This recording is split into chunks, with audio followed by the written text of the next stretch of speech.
Aceh Explore menampilkan halaqah dari Masjid Raya Baitur Rahman Banda Aceh. Subscribe, komen, like, dan share. Assalamualaikum warahmatullahi wabarakatuh. Alhamdulillahilladzi amarana bittiba'il huda wa nahana an ittiba'il hawa. والصلاة والسلام على النبي المصطفى الذي لا ينطق عن الهوى إن هو إلا وحي يوحى وعلى آله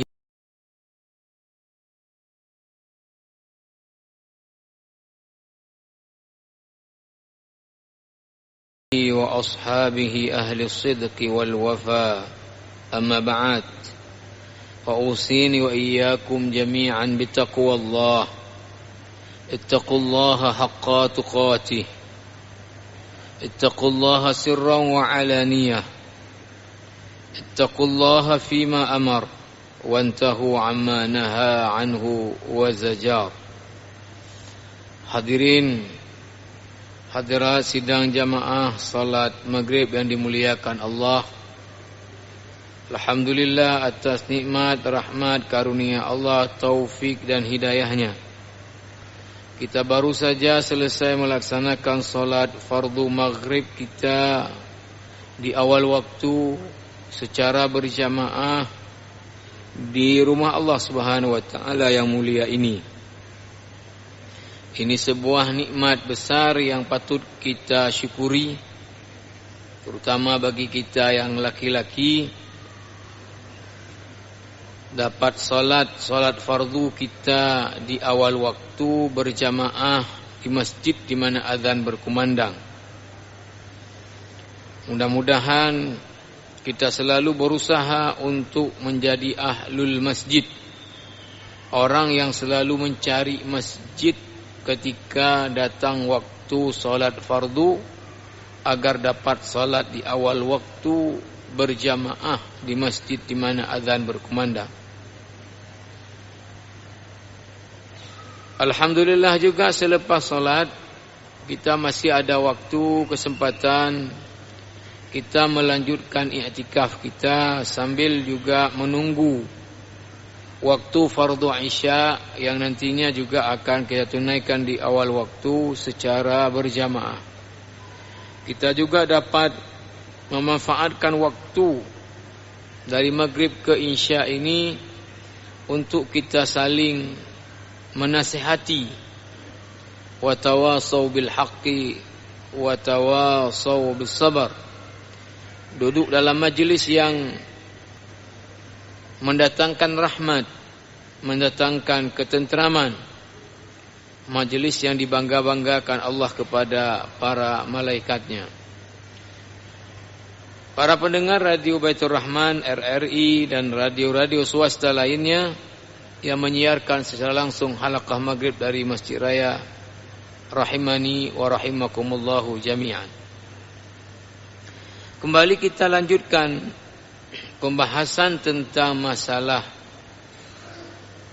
salah satu perkara yang merusak iman seorang mukmin yang ditulis oleh Syekh Shalih Al-Munajjid dalam kitabnya Mufsidatul Qulub adalah perkara memperturut nafsu, ittiba'ul hawa.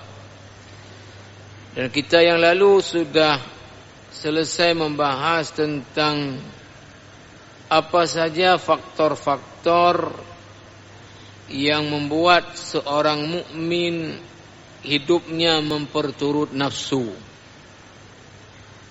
Sekarang kita akan melanjutkan membaca apa ditulis oleh Syekh Shalih Al-Munajjid dalam kitabnya ini, yaitu di bawah judul Adhararu Ittiba'il Hawa. Apa bahaya, apa dampak buruk, apa konsekuensi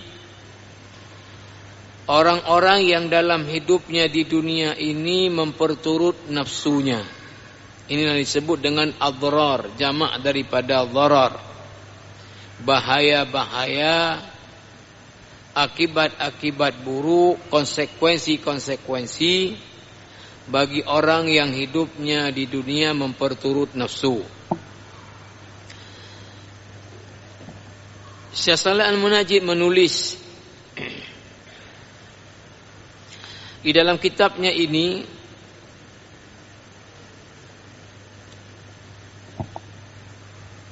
al-hawa lahu adraruhul kathiratu al-ajilatu wal-ajilatu wallati tamna'ul insana min at-talazzudhi bihi wa tunsihi ma kana qad tana'ama bihi. Hawa nafsu banyak sekali dampak-dampak buruknya, baik itu ketika di dunia ini dan juga di akhirat nantinya,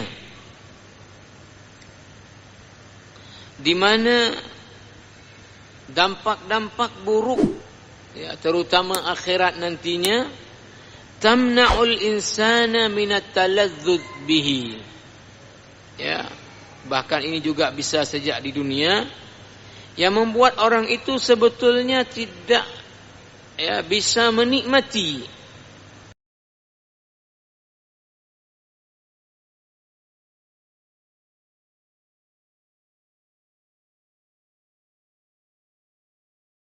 ya, wa tunsihi ma kana qad tana'ama bihi, ini tentu di akhirat, ya, dan akan membuat orang itu lupa, ya, dengan apa yang pernah dia nikmati dari tadi syahwatnya di dunia.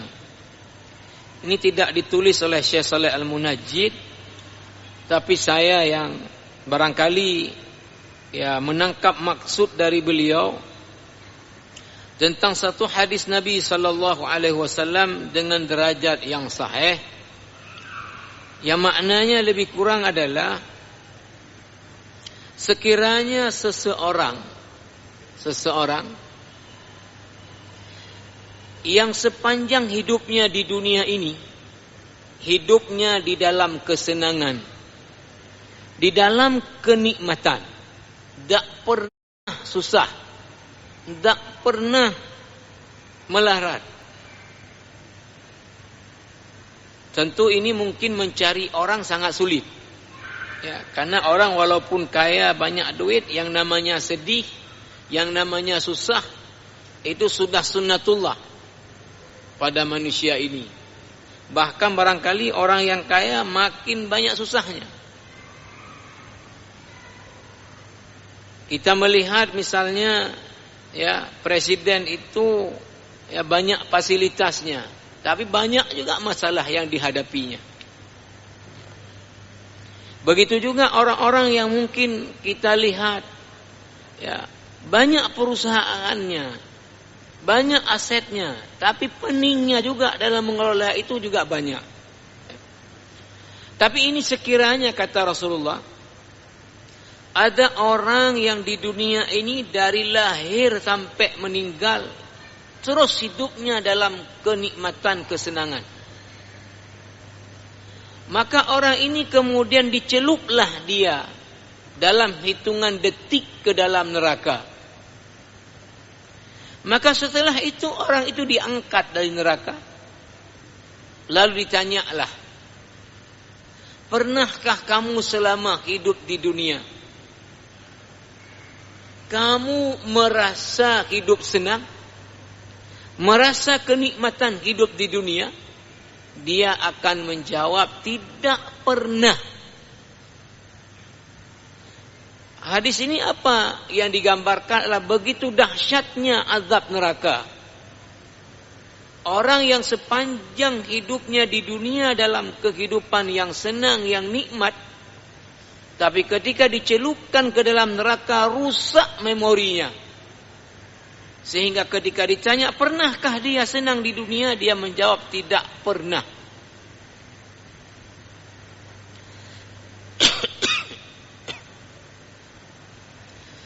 Jamaah rahimakumullah, Selanjutnya Syekh Saleh Al-Munajjid menulis di sini, fama hiya adraru ittiba'il hawa, maka apa kemudian bahaya, konsekuensi, dampak buruk dari orang-orang yang hidup di dunia ini? Tentu orang yang beriman ini, karena orang yang enggak beriman ya enggak usah dibahas, karena dia kayak manapun enggak ada nasib akhirat, tempatnya di neraka. Tapi orang yang beriman, ya, bagaimana kalau dia hidupnya memperturut nafsu?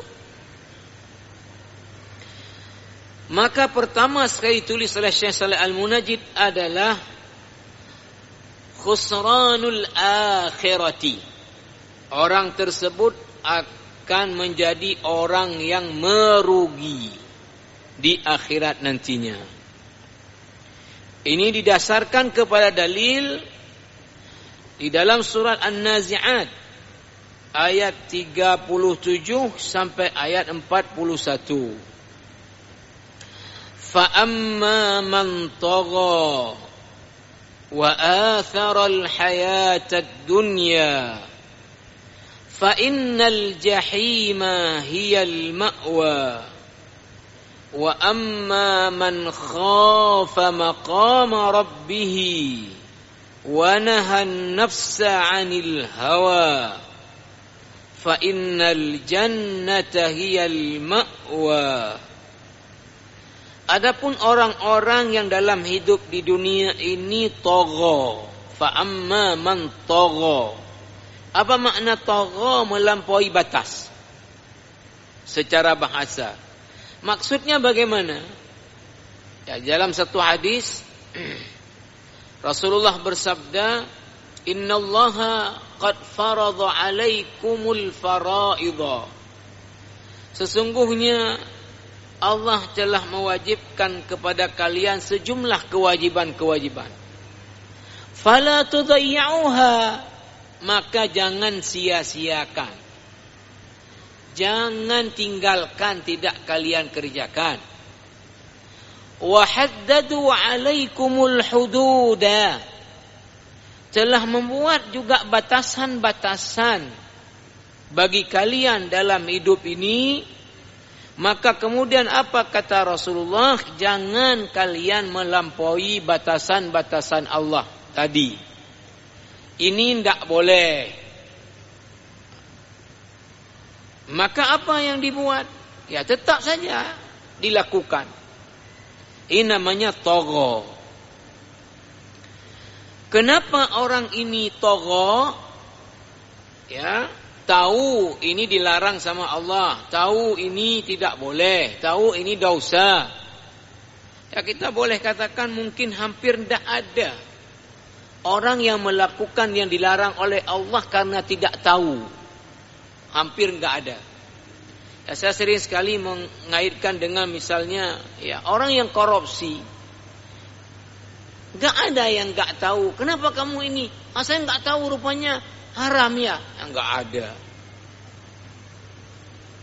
Kalau orang mohon maaf juga misalnya jamaah yang mulia ya main judi ya, yang sangat marak sekarang misalnya judi online. Kemudian ketika dia ditanya, oh rupanya haram, saya tidak tahu kalau judi haram. Enggak ada lagi orang. Semua orang yang melanggar ketentuan-ketentuan Allah, dia tahu kalau itu memang haram dan tidak boleh dan dosa. Tapi kenapa kemudian dibuat? Inilah ayat lanjutannya yang mengatakan wa atharal hayatad dunya.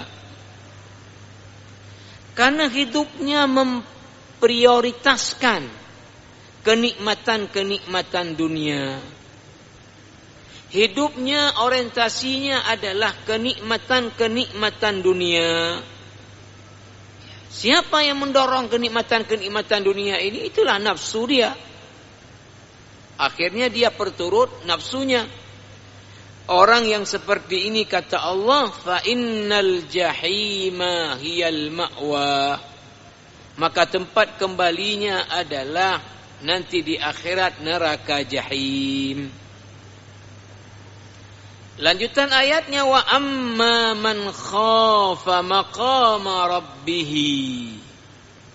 Adapun orang-orang yang ketika melakukan sesuatu, bersikap, berperilaku, selalu takut akan azab Tuhannya, takut kepada keagungan Tuhannya, wa nahan nafsa 'anil hawa, dan dia selalu bisa kendalikan rongrongan nafsunya,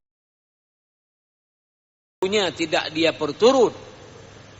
Fa innal jannata hiyal ma'wa, maka tempat kembali orang ini adalah surga di akhirat nantinya. Jamaah rahimakumullah, di sini diangkat pernyataannya Abu Darda, salah seorang sahabat Nabi.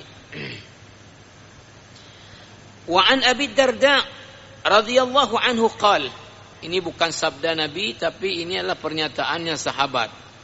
Adalah istilah ilmu hadis sebut dengan athar. Abu Darda